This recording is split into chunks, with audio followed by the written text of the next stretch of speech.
When Goku's space pod was taken to planet Beerus instead of Earth, it changed everything. He was able to learn Ultra Instinct by the age of 7 thanks to being raised by Whis, and at age 12 Goku mastered Ultra Instinct and completely rid the universe of Majin Buu. But because of the energy emanating from Goku's Ultra Instinct, Buu's DNA, and King Cold's body, Dr. Gero was able to give birth to a truly terrifying existence, Cell X. What makes Cell X special is that he's not just one being. You can't kill, destroy, or even Hakai him, because Cell X is simply the collective combination of trillions on trillions of tiny cells, and every single one of them is capable of independent thought. God, that's scary. The X in Cell X implies an unknown value. He's more akin to an inevitable universal force than just one single individual. If Buu was the embodiment of chaos, then Cell X is the embodiment of order. By spreading himself across Universe 7, he was able to undo all of the damage done by Frieza's planetary little trade business. Previously, the number of planets that had mortal life was only 28, but now thanks to him, it was over 1,000. He brought order back to Universe 7 and has catapulted its mortal levels so much that Universe 7 is now the top universe among all the ones that participated in the Tournament of Power. Overall, if we include the other 4 universes that didn't participate, Universe 7 is now closer to them than the other universes. But do keep in mind, at this point in the story, the Tournament of Power is still about 3 decades away, and considering the nature of this timeline right now, we don't even know if it's gonna happen to begin with. Goku, Vegeta, and Broly are currently 19 years old. Vegeta and Broly were born in the same year, but the reason Goku is also the same age as them is because he spent 5 years training in the hyperbolic time chamber along with Whis. Anyways, the previous arc of What If Goku Was Raised by Whis ended with Cell X entering Universe 6, while Goku and Vegeta accompanied Beerus and Whis back home to their planet. And now the next arc is finally gonna begin. So on planet Champa, Vados informs Champa of this subtle invasion of Cell X. He was infiltrating several planets at once. Who cares if something goes wrong? We can just blame it on Beerus, Champa says, and he goes back to sleep. Then there was Hit. He was busy carrying out a job on one of the planets Cell X stepped onto. Needless to say, he was the first to sense all of those billions of trillions of tiny, almost invisible particles coming together and taking the form of an individual. The same thing happens in a few other planets where Cell X has dispersed himself. Oh, this is a first. I've never had anyone welcome me before, Cell X states. Who are you, Hit asks. He can tell that whoever this person is, he's strong. Just a wanderer. I go around helping people. Do you want to accompany me, he asks. I'm alright, Hit says, and he tries to leave. Well, his job on this planet was done already, so whatever this colorful guy is up to is none of his business. Or is it? The person he had just killed, the leader of this ancient tribe or whatever, just suddenly gets up and says, what just happened? Throughout the 1,000 years Hit had been in this business, he had never, not once, failed to kill someone. So obviously this sort of development trips him up a little bit. What's the meaning of this? That man should be dead, Hit asks. Not really. I sensed you killing him in advance and teleported some of my brothers inside of him. They shielded him from the full blunt of your killing blow. Look, I won't ask your reason for killing this man, but even though I am an outsider, I can tell that this man is necessary. He helps channel the magical force of this universe, so his existence is important.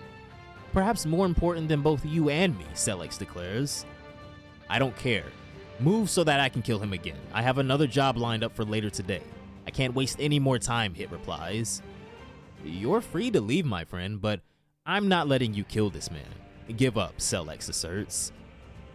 Guess that leaves me with no choice, Hit replies, and he braces himself for battle. But he was up against Cell X, a walking enigma, someone who not even Beerus was able to erase with the power of destruction. Hit uses his time skip to plunge forward and quickly get rid of Cell X first, but the moment time resumes, he was immediately startled.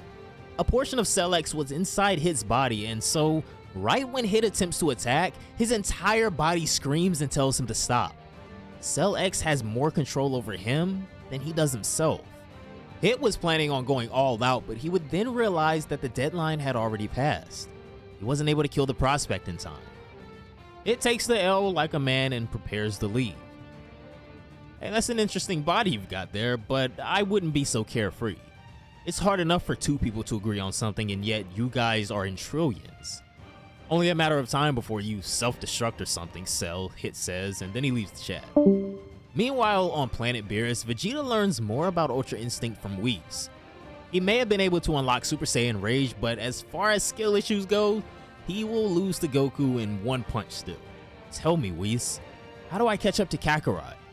There are just 5 Saiyans alive right now, and I'm only the 3rd strongest, Vegeta asks. How about you ask Lord Beerus to teach you instead? He was pleased by that Super Saiyan Rage technique you showed us. Why not ask him to show you a few tricks, Whis replies. Beerus, who was enjoying a snack at this time, wasn't even paying attention to anything, so he doesn't take too kindly to Vegeta approaching him, disturbing his meal. What gives, kid? He asks. I want you to teach me how to become stronger than Kakarot, Lord Beerus. No, teach me how to become the strongest in the universe. Can you do that? Vegeta asks. No, now buzz off. I'm not a babysitter, Beerus replies. For some reason, he had completely forgotten that he was the one who invited to train Vegeta under him in the first place. I see. If you aren't gonna do that, please send me back immediately. If I stay here, I don't ever see myself surpassing Kakarot, or Broly for that matter.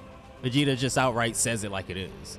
His words may have come across as rude, but the look in his eyes was as sincere as the clear night sky, just empty. Beerus looks at him. He was gonna shun him and tell Whis to get rid of the kid, but as lazy as he may have been in that moment, he couldn't ignore those eyes. It reminded him of Vegeta's Super Saiyan Rage after all. Alright kid, get ready. We're gonna have a sparring session right now, Beerus says as he puts down his drink. Good, Vegeta replies. Goku and Whis watch from the sidelines as Beerus and Vegeta fight. Vegeta unleashes Super Saiyan 2. He tries to take it further and enter Super Saiyan Rage, but he just can't seem to tap into it right now. It seems like he requires a trigger. Beerus would gauge Vegeta's strength. He was actually still so far below Goku that Beerus legitimately questioned why he even brought him along. Whatever, I guess if he dies, Beerus says, and then he would step forward and punches Vegeta in the gut. He punches him without using any energy whatsoever. It was just pure physical power from Beerus. How was that, kid? Now try doing the same to me, he says. Vegeta slowly picks himself up, and he does the same.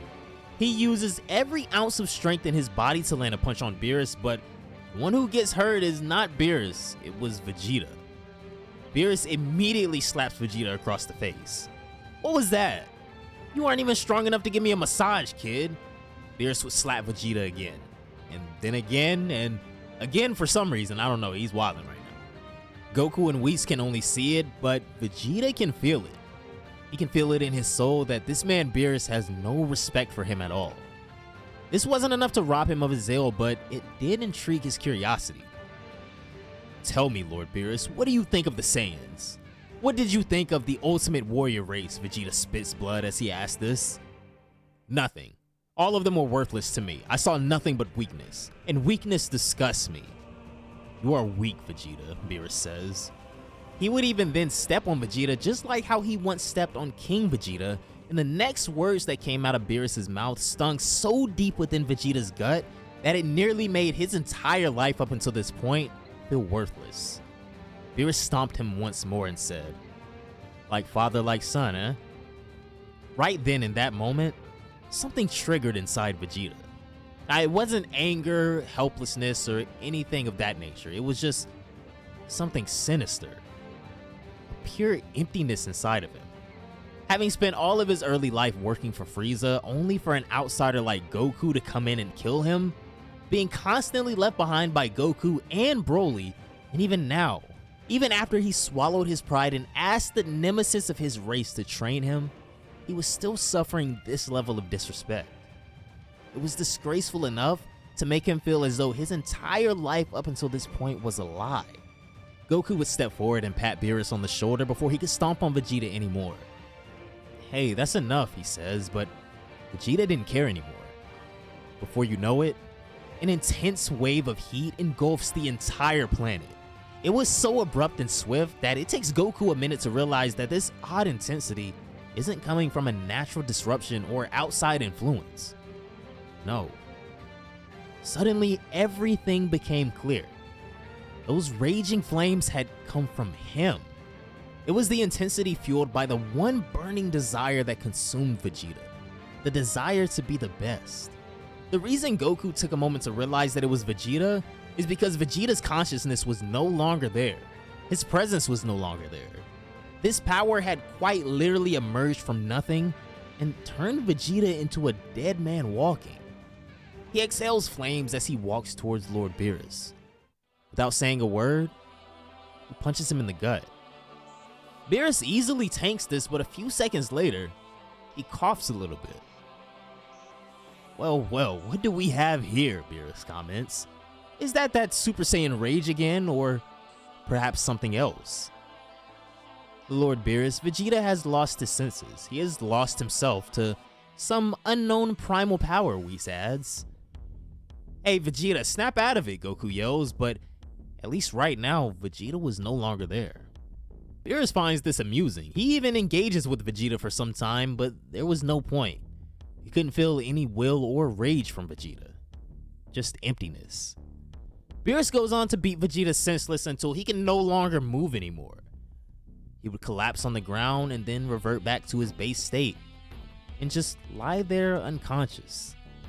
Whis was going to heal him, but Goku stops him. Let him figure out the cause behind this outburst first, otherwise the same thing will happen again. Vegeta's lived a tough life. Let us see if he can win against his own demons, Goku states. I don't know where all this wisdom came from. Meanwhile, on Earth, it took a while, but the world is functional once again. Broly rebuilt his house, but now his adoptive parents can't stop pestering him to find a good woman. Although what his parents fail to understand is that their kid has absolutely no game whatsoever, no riz, nothing. Be that as it may, when he was sent off by his martial arts academy to the Turtle School for a month-long internship. And there, he would make a new friend, Krillin. Both Krillin and Master Roshi can't even begin to comprehend how someone could be this strong. But Broly didn't really need training. He was there to find a woman. Even Master Roshi could tell that. Unfortunately, now that he's on this remote island in the middle of nowhere, Krillin tells him that the only woman who drops by every now and then is a complete psycho. It's better to look elsewhere. And about a week later, Launch does show up. When she arrives, Broly is the only one outside right now, and she somehow immediately fell in love with him at first sight. Lucky Broly, I guess. Meanwhile, in Universe 6, Cell X has already helped flourish about 20 more planets. Judging from the pace he's moving at right now, he'll probably step foot on planet Sadala in about a month. Back on planet Beerus though, it takes Vegeta about 2 weeks before he gets up. During that time, he wasn't healed or even eating or drinking anything. And somehow, now that he's finally awake, he has this enlightened look on his face. Vegeta snatches some fruits from the nearest trees and sits by the pond and just thinks. He thinks about the past and the future, but more importantly, he thinks about what he should do right now. Maybe Broly has the right idea. Maybe I should give up on all this warrior stuff, Vegeta says out loud. Whis overhears him, and so he replies, "You're mistaken, Vegeta. Broly hasn't given up. Far from it, in fact. Especially now that he'll have a family to protect. The next time you see him, he'll be a much stronger individual. Perhaps you need someone to protect too. Just keep it in mind that if you don't live your life for the sake of protecting others, you'll keep wasting time protecting your own ego, worthless pride, or whatever it is." These last few words by Whis trigger an uncomfortable feeling in Vegeta. I feel so lost. I never quite realized it, but just like Frieza, I've killed a dumb amount of people. Does someone like me even have the right to live a noble life, Vegeta asks. Well, that's still completely up for you to decide, Whis replies. Vegeta would crack a weak smile. I guess you're right, but whatever, man. I can't let go of this worthless pride you speak of.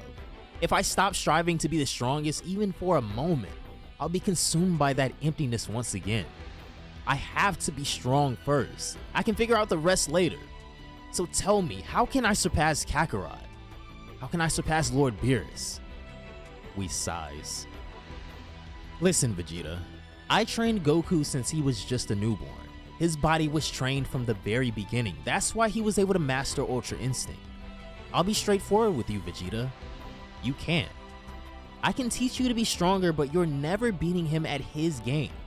Find something else. Walk your own path. Lord Beerus may have been quite harsh, but when he saw you use Super Saiyan Rage, the potential for greatness was there.